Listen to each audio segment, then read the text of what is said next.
సహకారాలు ఇస్తున్నందుకు కూడా మీకు కూడా కృతజ్ఞతలు తెలియజేస్తూ సెలవు.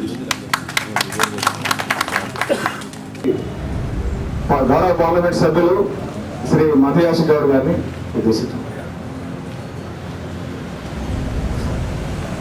అందరూ కూడా అన్ని కులాలకు చెందిన వాళ్ళు సర్వ సమాజ్ సంస్థానంగా దీన్ని ఏర్పరిచి కాపాడుతున్న ఈ చారిత్రాత్మక ప్లేస్ని ఒక పర్మనెంట్గా ఇక తరతరాలకి ఈ యొక్క చరిత్రను అందించే విధంగా ఇక్కడ ఒక సమావేశ మందిరం ఏర్పరచుకోవడం కొరకు పెద్దలందరూ ఇవ్వడంతో ఇక్కడ ముందుగా అంటే ప్రారంభం కొరకు 3 లక్షలతో స్టార్ట్ చేయడం జరిగింది. దీన్ని అన్ని విధాలుగా అభివృద్ధి చేయడానికి ఇక ముందుకు మిగతా సీనియర్ నాయకులతో కలుపుకొని అందరూ సమాజంలో మా కుల పెద్దలందరితో కలుపుకొని కూడా దీన్ని ఇంకా మున్ముందుకు తరాలకు ఈ యొక్క చరిత్ర తెలిపే విధంగా సాంప్రదాయాన్ని కాపాడుకుంటూ ఉండే విధంగా దీని యొక్క స్థానాన్ని పర్మనెంట్గా ఏర్పరిచే ఉద్దేశంతో దీన్ని ఈరోజు శంకుస్థాపన చేయడం జరిగింది.